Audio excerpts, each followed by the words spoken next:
മത്തായിയുടെ സുവിശേഷം 6-ാം അധ്യായത്തിൽ അതിൻ്റെ 9 മുതലുള്ള വാക്യങ്ങളിൽ 9-ാമത്തെ വാക്യത്തിൽ നമ്മൾ ഇങ്ങനെ വായിക്കുന്നു, നിങ്ങൾ ഇവണ്ണം പ്രാർത്ഥിപ്പീൻ. मत्ती 6:9 में देखते हैं, वहाँ ऐसा लिखा है, अगर तुम प्रार्थना करने बैठते हो तो ऐसा प्रार्थना करो. ഒരു മോഡൽ പ്രയർ യേശു തൻ്റെ ശിഷ്യന്മാരെ പഠിപ്പിക്കുകയാണ്. एक मॉडल प्रेयर, एक ऐसा प्रार्थना जिसका अनुकरण करना, ऐसा प्रार्थना अपने चेलों को सिखा रहा है. എങ്ങനെയാണ് പ്രാർത്ഥിക്കേണ്ടത് എന്ന് യേശു പഠിപ്പിക്കുകയാണ്. प्रार्थना कैसे करना है ये यीशु मसीह अपने चेलों को सिखा रहा है. യേശു എങ്ങനെയാണ് പ്രസംഗിക്കുന്നതെന്ന് പഠിപ്പിച്ചതായിട്ട് നമ്മൾ വായിക്കുന്നില്ല. हम ये नहीं देखते कि यीशु मसीह कैसा प्रचार करना है ये सिखाते हुए. എങ്ങനെയാണ് പ്രാർത്ഥിക്കുന്നതെന്ന് യേശു പഠിപ്പിച്ചു. कैसा प्रार्थना करना है ये यीशु मसीह सिखाया. യേശുവിന്റെ ശിഷ്യന്മാരെ സംബന്ധിച്ചിടത്തോളം ഏറ്റവും പ്രധാനപ്പെട്ട കാര്യം പ്രാർത്ഥനയാണ്. അതുകൊണ്ടാണ് യേശു അങ്ങനെ ചെയ്തത്. यीशु का चेला के संबंध में ये प्रार्थना एक बहुत मुख्य विषय है, इसलिए यीशु मसीह उनको प्रार्थना करना सिखाता है. പ്രാർത്ഥന കർത്താവുമായിട്ടുള്ള നമ്മുടെ ബന്ധമാണ്. प्रार्थना हमारे और परमेश्वर के बीच का जो वो हम और परमेश्वर उस प्रार्थना के द्वारा जुड़ते हैं. യേശു പറഞ്ഞു, നിങ്ങൾ ജൽപ്പനം ചെയ്യരുത്. यीशु मसीह कहता है कि तुम बकबक ना करो. നമ്മൾ വീണ്ടും വീണ്ടും ഒരേ കാര്യം ആവർത്തിച്ച് പറയുന്നത് കൊണ്ട് കർത്താവ് അതിൽ പ്രസാദിക്കുമെന്നോ അല്ലെങ്കിൽ നമ്മൾ ചോദിക്കുന്ന കാര്യം ദൈവം നൽകുമെന്നോ നിർബന്ധമില്ല. ये जरूरी नहीं है कि हम बार बार एक ही चीज मांगते रहेंगे परमेश्वर से तो हमें वो चीज मिलेगा, ये कोई जरूरी नहीं है. കർത്താവിന്റെ ഹൃദയം അറിഞ്ഞ് പ്രാർത്ഥിക്കുക എന്നുള്ളതാണ് ഏറ്റവും പ്രധാനപ്പെട്ട കാര്യം. सबसे महत्वपूर्ण प्रार्थना ये है कि परमेश्वर का हृदय को समझकर हम प्रार्थना करें.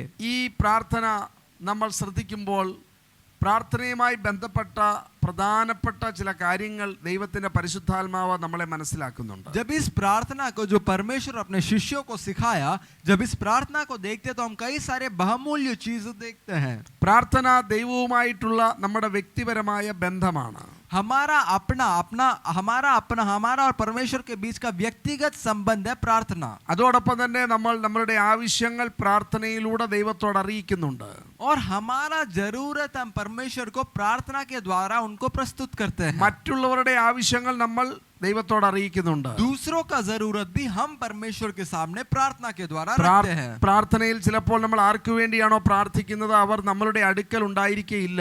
शायद हम जिसके लिए प्रार्थना कर रहे होंगे वो हमारे करीब नहीं होंगे. കഴിഞ്ഞ ദിവസം ഗംഗാധരൻ സഹോദരന്റെ സാക്ഷ്യം നമ്മൾ കേട്ടു. कल हम गंगाधरन भाई का गवाही सुने. താൻ ഏതാണ്ട് 3000-4000 കിലോമീറ്ററുകൾ ദൂരെ ഇരുന്നു കൊണ്ട് ഇതുപോലെ ടെലിവിഷനിലൂടെ ഒരു സന്ദേശം കേൾക്കുകയായിരുന്നു.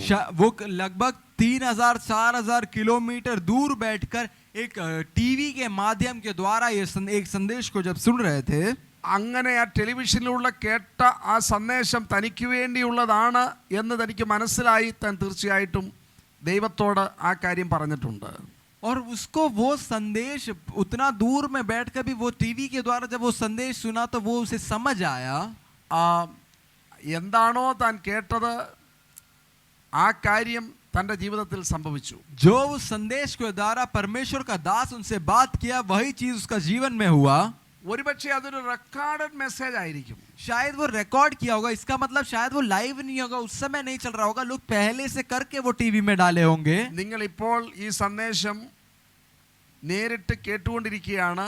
അന്ന് അദ്ദേഹം കേട്ട സന്ദേശം ഒരുപക്ഷെ 1-2 ദിവസം മുൻപ് റെക്കോർഡ് ചെയ്തത് കേട്ടതായിരിക്കും. अभी तो हम यहाँ लाइव कर रहे हैं, आप जब सुन रहे हैं तभी हम लोग यहाँ से भेज रहे हैं शायद, लेकिन उनके साथ जो हुआ था शायद कुछ दिन पहले करके वो दिखाए होंगे.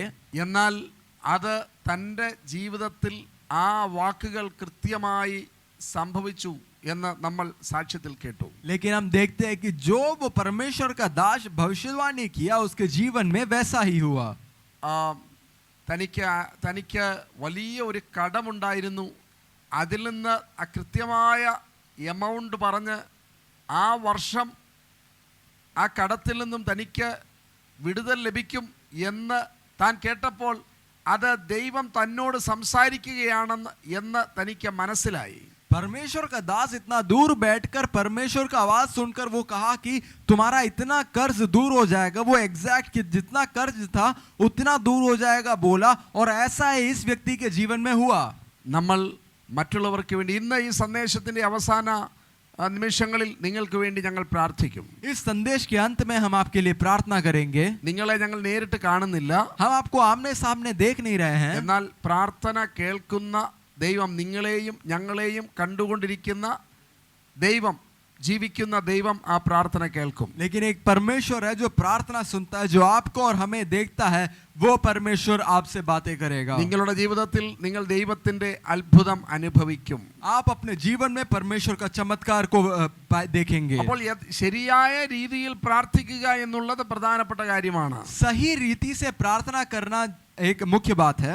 ഡോക്ടർ മരുന്ന് എഴുതുമ്പോൾ നമ്മൾ പ്രത്യേകം ശ്രദ്ധിക്കും, രാവിലെ എത്രണ്ണം കഴിക്കണം, ഉച്ചയ്ക്ക് എത്രണ്ണം കഴിക്കണം, വൈകുന്നേരം എത്രണ്ണം കഴിക്കണം. जब एक डॉक्टर जब दवाई लिखता है तो हम ध्यान से देखते हैं क्या सुबह कितना खाना है, किस समय में कितना खाना है, ये चीज का भी हम ध्यान रखते हैं. സമയം കുറവായതുകൊണ്ട് രാവിലെയും ഉച്ചയ്ക്കും വൈകിട്ടും കഴിക്കേണ്ട 6 ഗുളികകൾ എല്ലാം കൂടി ഒരുമിച്ച് കഴിച്ചിട്ട് പോയാൽ ശരിയാകത്തില്ല, അസുഖം കൂടും, കുറയത്തില്ല.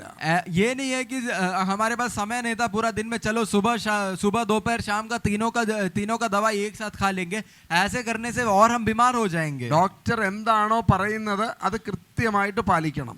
जो वैद्य कहता है वैसा हमें, जैसा वो कहता है वैसा ही करना है. അതുപോലെ പ്രാർത്ഥനയ്ക്ക് ഉത്തരം ലഭിക്കണമെങ്കിൽ എങ്ങനെ പ്രാർത്ഥിക്കണമെന്നാണോ പ്രാർത്ഥിക്കുവാൻ പറഞ്ഞ ദൈവം നമ്മളോട് പറയുന്നത് അതുപോലെ നമ്മൾ പ്രാർത്ഥിക്കണം. और ये परमेश्वर जिससे हम प्रार्थना करते हैं, अगर हमें उससे उत्तर चाहिए तो परमेश्वर जैसा प्रार्थना करने बोला है वैसा करना है. ഇവിടെ യേശുക്രിസ്തു പ്രാർത്ഥിക്കുവാൻ പഠിപ്പിക്കുകയാണ്. 9-ാമത്തെ വാക്യം, സ്വർഗസ്ഥനായ ഞങ്ങളുടെ പിതാവേ നിന്റെ നാമം വിശുദ്ധീകരിക്കപ്പെടണം. यहाँ यीशु मसीह प्रार्थना करना सिखाता है, हे हमारे पिता तू जो स्वर्ग में है तेरा नाम पवित्र माना जाए. സ്വർഗസ്ഥനായ ഞങ്ങളുടെ പിതാവേ, हे हमारे स्वर्गीय पिता. നമ്മൾ പ്രാർത്ഥിക്കുന്നത് ഒരു മനുഷ്യ ദൈവത്തോടല്ല. हम एक इंसान परमेश्वर से नहीं कर रहे हैं, इंसान का बनाया हुआ परमेश्वर से नहीं कर रहे हैं. നമ്മൾ പ്രാർത്ഥിക്കുന്നത് ലോകത്തിൽ ശക്തിയുള്ള ഏതോ ഒരു വ്യക്തിയോടല്ല. हम एक दुनिया में कोई सामर्थ्य है ऐसा कोई व्यक्ति से प्रार्थना नहीं कर रहे हैं. നമ്മൾ പ്രാർത്ഥിക്കുന്നത് സ്വർഗസ്ഥനായ ദൈവത്തോടാണ്. हम एक स्वर्गीय पिता, एक स्वर्गीय परमेश्वर से प्रार्थना कर रहे ഈ हैं. പ്രാർത്ഥനയുടെ തുടക്കം തന്നെ നമ്മളെ മനസ്സിലാക്കുന്നു, ഇത് സർവശക്തനായ ഏറ്റവും വലിയവനായ ദൈവത്തോടാണ് നമ്മൾ ये പ്രാർത്ഥിക്കുന്നത്. प्रार्थना का शुरुआत में ही सबसे पहला चीज ये दिखाता है कि हमारा प्रार्थना सुनने वाला एक स्वर्गीय परमेश्वर, सबसे महान परमेश्वर से हम विनती कर रहे हैं. നമ്മളിത് മനസ്സിലാക്കി ഇത് ഹൃദയത്തിൽ അറിഞ്ഞുകൊണ്ട് വേണം നമ്മൾ പ്രാർത്ഥിക്കാൻ. ये समझकर, ये अपने हृदय में ये चीज स्वीकार कर हमें प्रार्थना करना है. പ്രാർത്ഥനയെ പറ്റി ദൈവത്തിന്റെ വചനം പറയുന്നു, നിങ്ങൾ സംശയിക്കാതെ പ്രാർത്ഥിക്കണം. प्रार्थना के बारे में परमेश्वर का वचन कहता है कि आप बिना हिचकिचाए, बिना कोई संदेह का प्रार्थना करना है. സ്വർഗസ്ഥനായ ദൈവത്തോടാണ് പ്രാർത്ഥിക്കുന്നതെന്ന് യഥാർത്ഥമായി നമ്മൾ മനസ്സിലാക്കുമ്പോൾ നമ്മളുടെ പ്രാർത്ഥനയുടെ ശക്തി, പ്രാർത്ഥനയുടെ എഫക്റ്റ് അത് കൂടും. एक स्वर्गीय परमेश्वर, एक स्वर्गीय पिता से अगर हम प्रार्थना कर रहे हैं, ये अगर हम समझ जाए तो हमारा प्रार्थना में सामर्थ होगा. നമ്മൾ കഴിവ് കുറഞ്ഞ ഒരു ദൈവത്തോടല്ല പ്രാർത്ഥിക്കുന്നത്. हम ऐसा कमजोर परमेश्वर से प्रार्थना नहीं कर रहे हैं. നമ്മൾ എപ്പോഴെങ്കിലുമൊക്കെ നമ്മുടെ ശബ്ദം കേൾക്കുന്ന ദൈവത്തോടല്ല പ്രാർത്ഥിക്കുന്നത്. हम कभी कभी हमारा प्रार्थना सुनने वाला परमेश्वर से प्रार्थना नहीं कर रहे हैं. നമ്മൾ പ്രാർത്ഥിക്കുന്നത് എപ്പോഴും നമ്മുടെ പ്രാർത്ഥന കേൾക്കുവാൻ കഴിയുന്ന ദൈവത്തോടാണ്. हम एक ऐसा परमेश्वर से प्रार्थना कर रहे हैं जो हमारा प्रार्थना हर समय सुनता है. നമ്മൾ പ്രാർത്ഥിക്കുന്നത് സ്വർഗത്തെക്കാൾ ഉന്നതനായ ദൈവത്തോടാണ്. हम प्रार्थना कर रहे हैं स्वर्ग से ऊपर रहने वास करने वाला उस परमेश्वर से प्रार्थना कर നമ്മൾ रहे हैं. പ്രാർത്ഥിക്കുന്നത് സർവശക്തനായ ദൈവത്തോടാണ്. हम एक सर्वशक्तिमान परमेश्वर से प्रार्थना कर रहे हैं. നമ്മൾ പ്രാർത്ഥിക്കുന്നത് സർവജ്ഞാനിയായ സർവവ്യാപിയായ ദൈവത്തോടാണ്. हम एक ऐसा परमेश्वर से प्रार्थना कर रहे हैं जो ज्ञान में परिपूर्ण है, जो हमारे साथ हर समय उपस्थित है. നമ്മൾ ഭൂമിയുടെ അറ്റത്ത് പോയി പാർത്താൽ അവിടെയും നമ്മളെ കാണുന്ന ദൈവം. हम इस दुनिया के छोर में चले जाए तब भी हम पे नजर रखने वाला उस परमेश्वर से हम प्रार्थना कर നമ്മൾ रहे हैं। സമുദ്രത്തിന്റെ ആഴങ്ങളിൽ പോയാൽ അവിടെയും നമ്മളെ അറിയുന്ന ദൈവം, हम समुद्र के गहराइयों में चले जाए वहां भी हम पर नजर रखने वाला परमेश्वर है। നമ്മൾ ആകാശത്ത് പോയി അവിടെ ഒരു വീട് വെക്കാമെന്ന് താമസിച്ചാൽ അവിടെയും ദൈവത്തിന്റെ കണ്ണുകൾക്ക് മുൻപിൽ നമ്മൾ മറഞ്ഞിരിക്കുന്നില്ല. हम आसमान हम आकाश के ऊपर भी चल जाए वहां पे भी परमेश्वर का आत्मा से हम दूर नहीं होते। മറ്റാരോടും പറയുവാൻ കഴിയാത്ത ചില വിഷയങ്ങൾ നിങ്ങളുടെ പ്രാർത്ഥനയിൽ നിങ്ങൾക്കുണ്ടായിരിക്കും. शायद आप किसी और को नहीं बता पाए, ऐसा कई सारा प्रार्थना विषय आपके जीवन में होगा। നിങ്ങൾ മറ്റാർക്കും സഹായിക്കുവാൻ കഴിയാത്ത ചില സാഹചര്യങ്ങളിൽ അകപ്പെട്ടിട്ടുണ്ടായിരിക്കും. शायद ऐसा कोई परिस्थिति से आप गुजर रहे होंगे जहां पे कोई और आपका सहायता नहीं कर सकता। നമ്മൾ കഴിഞ്ഞ ദിവസം കേട്ട സാക്ഷ്യം അങ്ങനെയൊരു സാക്ഷ്യമായിരുന്നു. हम पिछले दिन एक गवाही सुने हुए ऐसा था, 55 ലക്ഷം രൂപയുടെ കടം. 55 लाख रुपए का एक कर्ज। എങ്ങനെ അത് വീട്ടുവാൻ കഴിയും? कैसा उससे हम निकल सकते हैं? എത്ര അധ്വാനിച്ചാലും വർഷങ്ങൾ എടുക്കും.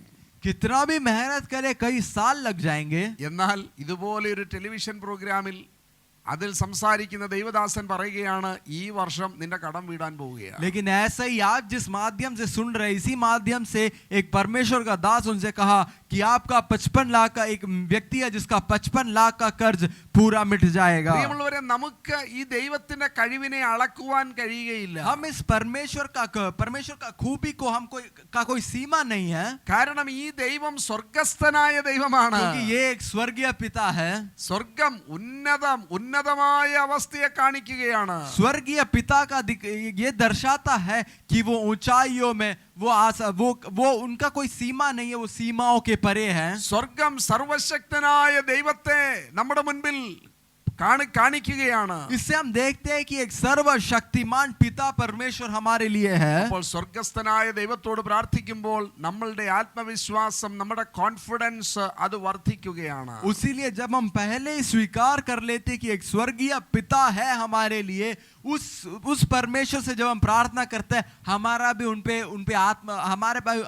उन पे विश्वास बढ़ता है। അപ്പോൾ യേശു പഠിപ്പിക്കുകയാണ്, നിങ്ങൾ പ്രാർത്ഥിക്കേണ്ടത് സ്വർഗസ്ഥനായ ദൈവത്തോടാണ്.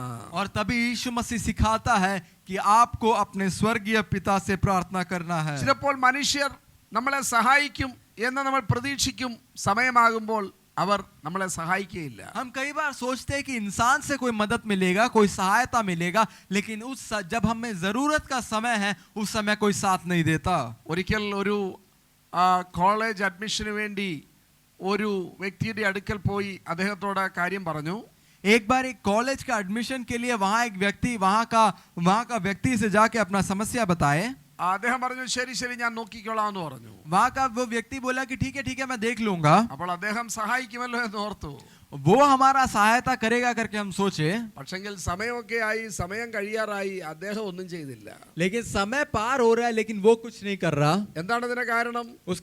उसका कारण क्या है? അദ്ദേഹം ഒരു മനുഷ്യനാണ്. क्योंकि वो एक व्यक्ति है, അദ്ദേഹത്തിന് പല പരിമിതികളുണ്ട്. उसका सीमाएं हैं। നമ്മൾ ആശ്രയിക്കുന്ന പല മനുഷ്യർക്കും നമ്മൾ വിചാരിക്കും, എങ്കിലും എന്നെ സഹായിച്ചില്ലല്ലോ. അവരും ചിന്തിക്കുകയാണ് മറ്റാരെയോ പറ്റിയോ, എങ്കിലും അദ്ദേഹം എന്നെ സഹായിച്ചില്ലല്ലോ. हम कई बार सोचते हैं कि किसी इंसान के बारे में सोच के कि अरे काश वो मेरा मदद कर पाता, ये तो मेरा मदद भी नहीं करता। शायद वो इंसान भी किसी और के बारे में ऐसे ही सोच रहे होगा कि वो भी मेरा मदद नहीं करता। നമ്മൾ ചിലപ്പോൾ ഡോക്ടർമാരിൽ ആശ്രയിക്കും. हम कई बार वैद्यों पर आश्रय रखते हैं। ആ ഡോക്ടർമാർ അവര് ദൈവം നൽകിയ ജ്ഞാനം ഉപയോഗിച്ച് രോഗികളെ ചികിത്സിക്കുന്നവരാണ്. ये जो चिकित्सक है वो परमेश्वर का दिया हुआ ज्ञान के द्वारा लोगों का चिकित्सा करते हैं। എന്നാൽ നമ്മൾ ഒരു കാര്യം മനസ്സിലാക്കുക, അവർക്കും പരിമിതികളുണ്ട്. लेकिन हमें ये भी जानना है कि डॉक्टरों को भी सीमाएं हैं। നമ്മൾ ചിലപ്പോൾ മരുന്നിൽ ആശ്രയിക്കും. हम कई बार दवाई पे आश्रय रखते നമ്മൾ हैं। മനസ്സിലാക്കുക, മരുന്നിനും പരിമിതിയുണ്ട്. हमें ये जानना है दवाई को भी सीमा है। നമ്മൾ ചിലപ്പോൾ നമ്മുടെ ഇൻഷുറൻസിൽ ആശ്രയിക്കും. हम कई बार अपने इंश्योरेंस पर भरोसा रखते हैं, ഇൻഷുറൻസിനും പരിമിതിയുണ്ട്. उसको भी सीमा है। നമ്മൾ ചിലപ്പോൾ നമ്മൾ താമസിക്കുന്ന ദേശത്തിൽ ആശ്രയിക്കും. हम कई बार हम जहाँ रह रहे हैं उस देश पे हम भरोसा रखते हैं। പ്രിയമുള്ളവരെ, ദേശങ്ങൾക്കെല്ലാം പരിമിതികളുണ്ട്. लेकिन हे प्रियो, सारे राज्यों को भी अपना सीमा है। പരിമിതികളില്ലാത്ത ഒരുവനുണ്ട്. बिना सीमा का एक है, അത് സ്വർഗസ്ഥനായ ദൈവമാണ്. वो आपका स्वर्गीय पिता है. ഉന്നതങ്ങളിൽ ഉന്നതനായ ദൈവം. ऊंचाइयों में रहने वाला वो महान परमेश्वर. നമുക്ക് ആ ദൈവത്തെ അളക്കുവാൻ കഴിയുകയില്ല. हम परमेश्वर का कोई सीमा नहीं बना सकते. ഇയ്യോബിനോട് ദൈവം പല ചോദ്യങ്ങളും ചോദിക്കുന്നുണ്ട്. अय्यूब से परमेश्वर कुछ सवाल कह रहा है. ഒരു ചോദ്യത്തിനും ഇയ്യോബിന് മറുപടിയില്ല. वो सारे सवालों का अय्यूब के पास कोई जवाब नहीं है. പ്രിയമുള്ളവരെ, ഈ നക്ഷത്രങ്ങൾക്ക് പാത വിരിച്ചവൻ ആരാണ്? ये जो तारे हैं उनका सीमा को किसने बनाया, उनका रास्ता को किसने दिखाया? ഈ സമുദ്രത്തിന് അതിർ വെച്ചവൻ ആരാണ്? ये समुद्र को कहाँ कहाँ रुकना है, कहाँ के आगे नहीं बढ़ना, ये किसने दिखाया? 24 മണിക്കൂർ കൊണ്ട് ഭൂമി അതിന്റെ അച്ചുതണ്ടിൽ ഒരു തവണ കറങ്ങണമെന്ന് ആരാണ് ഓർഡർ ഇട്ടത്? 24 घंटा में ये जो पृथ्वी, जो गोल पृथ्वी है, उसको एक बार पूरा घूमना, ये चीज किसने रखा? 365 കാൽ ദിവസം കൊണ്ട് സൂര്യന് ചുറ്റും ഭൂമി ഒരു തവണ കറങ്ങണമെന്ന് ആരാണ് ആജ്ഞ കൊടുത്തത്? ഏത് ഗവൺമെന്റ്, ഏത് സർക്കുലറിലാണ് അങ്ങനെ എഴുതിയിരിക്കുന്നത്? 365 दिन में ये पूरा पृथ्वी सूरज का एक पूरा चक्कर काटना है, ये किस किस किस राज्य का, किस किस कौन इसका सीमा रखा है? നമ്മുടെ ഈ ആകാശത്ത് ചില വർഷങ്ങൾ, അനേക വർഷങ്ങൾ മുൻപ് വളരെ പ്രശസ്തനായ ഒരു വ്യക്തി പറഞ്ഞു, അദ്ദേഹം ഒരു കണക്ക് പറഞ്ഞു, 5000-ൽ താഴെ ഒരു നമ്പർ പറഞ്ഞു, നക്ഷത്രങ്ങൾ അത്രയുമാണെന്ന് പറഞ്ഞു. कई साल पहले हम एक जाना माना वैज्ञानिक ऐसा कहा कि लगभग 5000 से थोड़ा कोई कम एक संख्या बता के बोला कि इतने तारे हैं. അത് കൂടി കൂടി കൂടി ഇപ്പോൾ നമ്മൾ താമസിക്കുന്ന ആകാശഗംഗ എന്ന് പറയുന്ന ഈ നക്ഷത്ര സമൂഹത്തിൽ മാത്രം ഏതാണ്ട് 10,000 കോടിക്കും 40,000 കോടിക്കും ഇടയിൽ നക്ഷത്രങ്ങൾ ഉണ്ടെന്നാണ് പുതിയ കണക്ക്. अभी और उसके बारे में जब और हम सीखे अभी ऐसे पता चलता है कि लगभग 10,000 करोड़ या और 40,000 करोड़ के बीच में सिर्फ हमारे आकाश गंगा में इतने तारे हैं. സോ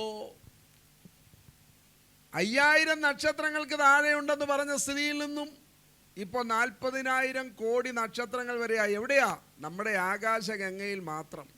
और अभी जो जहां बोले थे सिर्फ 5,000 है, वहां से अभी 40,000 करोड़ तारे हो गए सिर्फ आकाश गंगा में. ഇത് ആകാശഗംഗ എന്ന് പറയുന്ന ഒരു ഗാലക്സിയുടെ കാര്യമാണ്. ये आकाश गंगा सिर्फ एक गैलेक्सी का बात चल रहा है. 10,000 കോടി അത്തരം ഗാലക്സികൾ വേറെയുണ്ട്. 10,000 करोड़ ऐसे कई सारे अलग अलग गैलेक्सी है. ഈ നക്ഷത്രങ്ങളെല്ലാം ഇങ്ങനെ വെറുതെ നിൽക്കുകയല്ല. ये जो सारे आकाश गंगा, ये बस ऐसा खड़ा नहीं है. ഇതെല്ലാം അതിഭയങ്കര സ്പീഡിൽ പാഞ്ഞുകൊണ്ടിരിക്കുക. ये सारा काफी तेजी से घूम रहा है. പ്രിയമുള്ളവരെ, ഭൂമിയും സൂര്യനും തമ്മിലുള്ള അകലം അത് നമ്മുടെ ശാസ്ത്രജ്ഞന്മാർ അളന്ന് തിട്ടപ്പെടുത്തിയിട്ടുണ്ട്. ये दुनिया, पृथ्वी और सूरज के बीच का जो दूरी है, ये हमारा वैज्ञानिकों ने कितना दूरी है ये पता कर लिया. ഈ ദൂരം ഒരല്പം കൂടിപ്പോയിരുന്നെങ്കിൽ ഭൂമി ഒരു മഞ്ഞുകട്ടയായി മാറിയേനെ. और ये दूरी थोड़ा ज्यादा हो जाता तो ये पृथ्वी सिर्फ पूरा बर्फ से भर जाता. ഈ ദൂരം ഒരല്പം കൂടെ അടുത്തു പോയിരുന്നുവെങ്കിൽ ഭൂമി ഒരു തീഗോളമായി മാറിയേനെ. और ये पृथ्वी और सूरज का दूरी थोड़ा कम हो जाता तो पृथ्वी पूरा भस्म हो जाता. ഈ കൃത്യമായ ദൂരത്തിൽ, സൂര്യനിൽ നിന്നും ഈ കൃത്യമായ ദൂരത്തിൽ ഭൂമിയെ സ്ഥാപിച്ചിരിക്കുന്നത് ആരാണ്? सूरज से इतने ये पक्का इस दूरी में किसने रखा है? നമ്മൾ മുകളിലോട്ട് ചാടിയാൽ താഴോട്ട് വീഴും. हम ऊपर कूदते हैं, नीचे गिरते हैं. പക്ഷെ ഭൂമിയെ ഏത് ചരടിലാണ് തൂക്കിയിട്ടിരിക്കുന്നത്? लेकिन इस दुनिया को कहाँ लटकाया हुआ है? ഏത് വടത്തിലാണ് ഈ ഭൂമിയെ കെട്ടിത്തൂക്കിയിട്ടിരിക്കുന്നത്? कहाँ पे इसे बांध के लटकाया हुआ है? ദൈവത്തിന്റെ വചനം പറയുന്നു, ദൈവം ഭൂമിയെ ശൂന്യതയിൽ തൂക്കിയിട്ടിരിക്കുന്നു. परमेश्वर का वचन कहता है कि परमेश्वर इसे शून्यता में स्थिर रखा है. ശൂന്യതയിൽ വെറുതെ തൂക്കിയിട്ടിരിക്കുകയല്ല, അത് പമ്പരം പോലെ തനിയെ കിടന്ന് കറങ്ങുകയാണ്. ये शून्यता में सिर्फ रखा नहीं गया है, या अपने जगह बहुत तेजी से घूम रहा है. അത് തനിയെ കറങ്ങുക മാത്രമല്ല, തനിയെ കറങ്ങിക്കൊണ്ട് സൂര്യന് ചുറ്റും കറങ്ങിക്കൊണ്ടിരിക്കുകയാണ്. वो सिर्फ अपने में नहीं घूम रहा, वो अपने में घूमते हुए सूरज के चारों ओर घूम रहा है. ഇതൊക്കെ വിഷ്വലൈസ് ചെയ്യാനുള്ള ബുദ്ധി, ഇതൊക്കെ വിഷ്വലൈസ് ചെയ്യുവാൻ നമുക്ക് പൂർണ്ണമായിട്ടും വിഷ്വലൈസ് ചെയ്യുവാൻ കഴിയുമായിരുന്നെങ്കിൽ ലോകത്തിലെ ഏറ്റവും നല്ല ഡാൻസ്, എല്ലാ ആളുകൾ ഒരുമിച്ച് ഡാൻസ് ചെയ്യുന്ന പ്രോഗ്രാംസ് ഉണ്ടല്ലോ, അതൊക്കെ നന്നായിട്ട് നടക്കുമ്പോൾ നമ്മൾ പറയും, oh, who is the person behind this? ആരാണ് ഇത് ഇത്ര നന്നായി ഡയറക്റ്റ് ചെയ്ത് പറയത്തില്ലേ? അത് എല്ലാവരും കൂടെ നിന്ന് ചാടിയപ്പം നല്ലൊരു ഡാൻസ് ആയതാണ്. what is the name of the dance? So, yes, choreography. അത് അങ്ങനെ അങ്ങ് ആയതാണെന്ന് ആരെങ്കിലും പറയുമോ? We will always think about who is the director behind this. हम कभी ये नहीं सोचते कि अच्छा हमें कोरियोग्राफी देखते नाच देखते हैं तो हम अगर वो अच्छे से हुआ तो हम ये देखते हैं कि उसके पीछे कौन है. हम ये नहीं देखते कि ये अपने आप हो गया, अपने आप नहीं हो सकता. ऐसे परमेश्वर भी सब चीज को इतना अच्छे से रखा है, ये पर इसके पीछे भी कोई है. सब चीज अच्छे से चल रहा है, इसके पीछे भी कोई है. ഒരു നല്ല സിനിമ നടക്കുകയാണെങ്കിൽ അതിലെപ്പോഴും ഡയറക്ടറുടെ പേര് ആളുകൾ പെട്ടെന്ന് ഓർത്തിരിക്കും. ഓ ഹു ഈസ് ദ ഡയറക്ടർ, ആരാണ് ഈ സിനിമയുടെ ഡയറക്ടർ. एक अच्छा सिनेमा, एक अच्छा पिक्चर जब हम देखते हैं तो हमारे दिमाग में ये रहता है इसके पीछे एक अच्छा डायरेक्टर है, और फिर हम खोजते हैं कि उसके पीछे कौन है. പ്രിയമുള്ളവരെ, 10,000 കണക്കിന് നക്ഷത്രങ്ങളുടെ ഒരു കൊറിയോഗ്രഫി ആകാശത്ത് നടന്നുകൊണ്ടിരിക്കുക. 10,000 करोड़ ऐसे तारों का एक कोरियोग्राफी, एक नाच, एक बहुत सुंदर रीति से इस आकाश गंगा में चल रहा है. നമ്മള് പേപ്പറിൽ വായിക്കുന്നില്ലല്ലോ, നക്ഷത്രങ്ങൾ തമ്മിൽ കൂട്ടിയിടിച്ചെന്ന് വായിക്കാറില്ലല്ലോ. हम कभी अपने पत्र में, ये हमारे समाचार पत्र में ऐसा नहीं पढ़ते कि दो तारे आपस में भिड़ गए. ഇല്ല, അങ്ങനെ സംഭവിക്കുന്നില്ല. കാരണം നക്ഷത്രങ്ങൾക്ക് പാത വിരിച്ച ഒരു വ്യക്തിയുണ്ട്. लेकिन ऐसा नहीं होता, क्योंकि तारों को भी किस रास्ते में चलना है वो रखने वाला, उसका लेखा रखने वाला एक परमेश्वर है. ആ വ്യക്തിയെ പറ്റിയാണ് പറഞ്ഞിരിക്കുന്നത്, സ്വർഗസ്ഥനായ ഞങ്ങളുടെ ദൈവമേ. और उस व्यक्ति के बारे में है, हे हमारे स्वर्गीय पिता. പ്രിയമുള്ളവരെ, ഈ ദൈവത്തിൽ നിങ്ങൾക്ക് വിശ്വസിക്കാം. हे प्रियो, आप इस परमेश्वर पर विश्वास कर सकते हो. ലോകത്തിലെ എത്ര നല്ല പ്രൊഡക്റ്റ് ആണെങ്കിലും അതിന്റെ ഗ്യാരണ്ടി വാറന്റിക്ക് ഒരു പീരീഡ് ഉണ്ട്. ആ പീരീഡ് വരെ वारंटी उल्लू, गारंटी उल्लू. हमारे हम कोई भी यंत्र लेते हैं, उसका गारंटी और वारंटी कभी कुछ ही साल का होता है, एक सीमा है. പക്ഷെങ്കിൽ ഈ സ്വർഗസ്ഥനായ ദൈവം നമുക്ക് തരുന്നത് എറ്റേണൽ ഗ്യാരണ്ടിയാണ്. लेकिन ये स्वर्गीय पिता हमें अनंत काल का एक निश्चय देता है. ഇന്നു മുതൽ നമ്മൾ പ്രാർത്ഥിക്കുമ്പോൾ സ്വർഗസ്ഥനായ ഞങ്ങളുടെ ദൈവമേ എന്ന് എപ്പോഴും പറയുന്നത് പോലെ ഇങ്ങനെ പറഞ്ഞ് ഒരു തത്ത പറയുന്നത് പോലെ പറഞ്ഞു പോകാനല്ല, നമ്മളെ ഹൃദയത്തിൽ നമുക്ക് വിശ്വസിക്കാം, ഞാൻ പ്രാർത്ഥിക്കുന്ന ഈ ദൈവം അവൻ സർവശക്തനായ ദൈവമാണ്. आपसे जब भी हम प्रार्थना करें, सिर्फ बोलने के लिए नहीं है हमारे स्वर्गीय पिता करके हम आगे नहीं बढ़ेंगे, हम ये चीज समझेंगे कि हम एक महान सर्वशक्तिमान परमेश्वर से प्रार्थना कर रहे हैं. സ്വർഗസ്ഥനായ ഞങ്ങളുടെ പിതാവേ, हे हमारे स्वर्गीय पिता. പ്രാർത്ഥിക്കുമ്പോൾ ഒരു കാര്യം ശ്രദ്ധിക്കണം. प्रार्थना करते समय एक चीज का ध्यान देना है. ദൈവം ഇഷ്ടപ്പെടുന്ന പ്രാർത്ഥന നിസ്വാർത്ഥ പ്രാർത്ഥനയാണ്. परमेश्वर ऐसा एक प्रार्थना से प्रसन्न होता है जो निस्वार्थ है. നമ്മൾ ഒരിക്കലും പ്രാർത്ഥിക്കരുത്, കർത്താവേ എൻ്റെ അയൽക്കാരൻ്റെ കുഞ്ഞും 12ാം ക്ലാസ്സിലാണ്, അവനെക്കാട്ടിൽ 1% മാർക്ക് എൻ്റെ കുട്ടിക്ക് കൂടുതൽ കിട്ടണേ, അങ്ങനെ പ്രാർത്ഥിക്കേണ്ട കാര്യമില്ല. हम कभी ऐसा प्रार्थना नहीं करना है, परमेश्वर मेरा पड़ोसी का बच्चा भी 12वीं में है, मेरा बच्चा को उससे थोड़ा ज्यादा नंबर दीजिएगा. എൻ്റെ അയൽക്കാരനെക്കാട്ടിലും ഞാൻ മിടുക്കനാകണേ, അങ്ങനെ പ്രാർത്ഥിക്കേണ്ട കാര്യമില്ല. हमें ऐसे नहीं प्रार्थना करना है, हे परमेश्वर हमारे पड़ोसी से ज्यादा हम तेज हो जाए.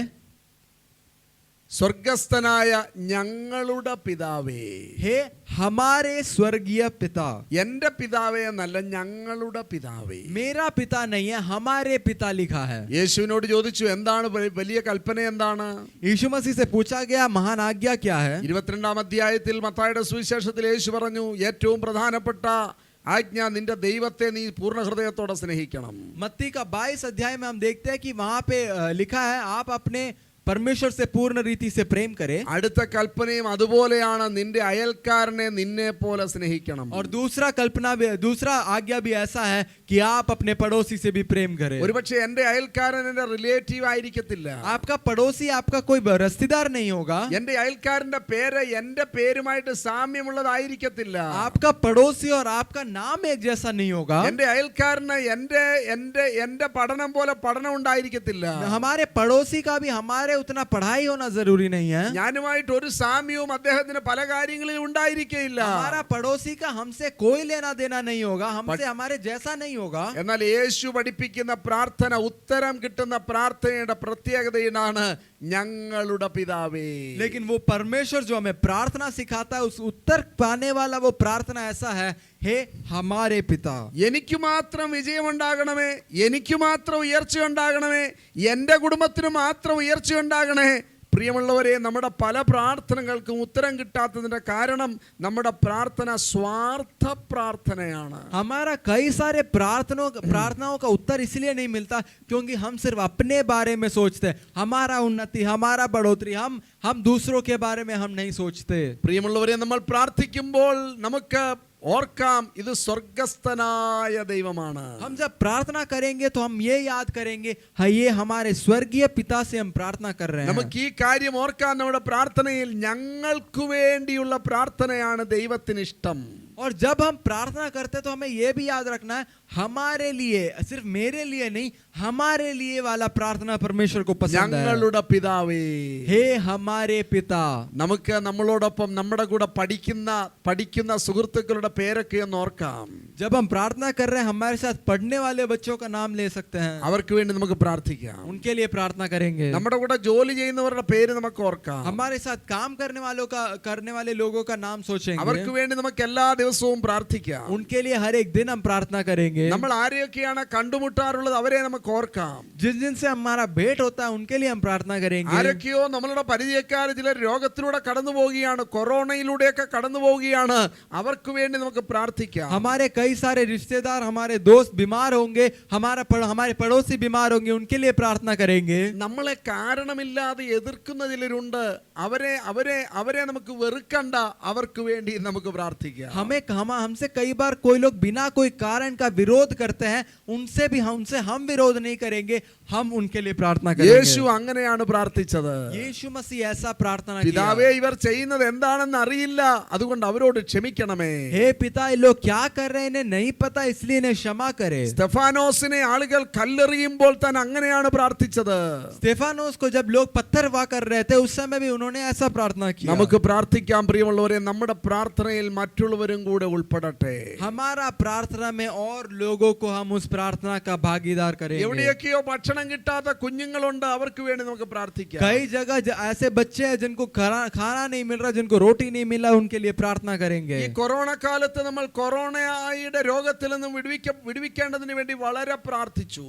हम इस कोरोना के जो ऐसा समय से हम जब गुजरे तो हम इसके लिए काफी प्रार्थना किए, हे परमेश्वर में बचा ले. പക്ഷെങ്കിൽ ഒരു കാര്യം ഓർക്കണം പ്രിയമുള്ളവരെ, കൊറോണയിലൂടെ മരിച്ചവരെക്കാൾ എത്രയോ അധികം ആളുകൾ, എത്രയോ അധികം കുഞ്ഞുങ്ങൾ ഭക്ഷണമില്ലാതെ മരിക്കുന്നു. लेकिन कोरोना से ज्यादा कई बच्चे लोग हैं, कई बुजुर्ग लोग हैं जो बिना खाना, बिना भोजन, बिना वस्त्र के मर रहे ഒരു हैं. കണക്ക് പറയുന്നത് ഏതാണ്ട് 8,000 കുഞ്ഞുങ്ങൾ ഓരോ ദിവസവും ഭക്ഷണമില്ലാതെ മരിക്കുന്ന ഒരു ലോകത്താണ് നമ്മൾ ജീവിക്കുന്നത്. हम ये एक स्टैटिस्टिक्स ऐसा बताता है कि लगभग 8,000 बच्चे हर एक दिन बिना भोजन का मरते हैं. നമ്മൾ പലപ്പോഴും ഭക്ഷണം കഴിച്ച് അത് ഇങ്ങനെ അവശേഷിപ്പിക്കുകയാണ്. അടുത്തത് എപ്പോഴൊന്ന് കഴിക്കാൻ പറ്റും, ഒന്ന് വിശന്നിട്ട് വേണം അടുത്തത് കഴിക്കാൻ, കാരണം ഭക്ഷണം ഇങ്ങനെ കൂട്ടി വെച്ചിരിക്കുകയാണ്. हम कई बार हम खाना इतना भर के रखे हैं, अभी भी हमारा सोच है कि अगला क्या खाएंगे. അനേകർ, ലക്ഷക്കണക്കിന് ആളുകൾ, അവർക്ക് ആവശ്യത്തിന് ഭക്ഷണമില്ല. लाखों लोग के पास जरूरत का भोजन नहीं है. അനേക കുഞ്ഞുങ്ങൾ മാൽനറിഷ്ഡ് ആണ്, അവർക്ക് വേണ്ട പോഷകാഹാരമില്ല. कई बच्चे लोग को खाना जितना चाहिए उतना नहीं मिलता. അനേക കുഞ്ഞുങ്ങൾ രാത്രിയിൽ കിടക്കാൻ പോകുന്നത് ഒട്ടിയ വയറുമായിട്ടാണ്. कई बच्चे लोग उनका पेट में एक भूख के साथ रात को जाकर सोते हैं. അതുകൊണ്ട് സ്വർഗസ്ഥനായ ഞങ്ങളുടെ പിതാവേ, इसलिए हे हमारे स्वर्गीय पिता.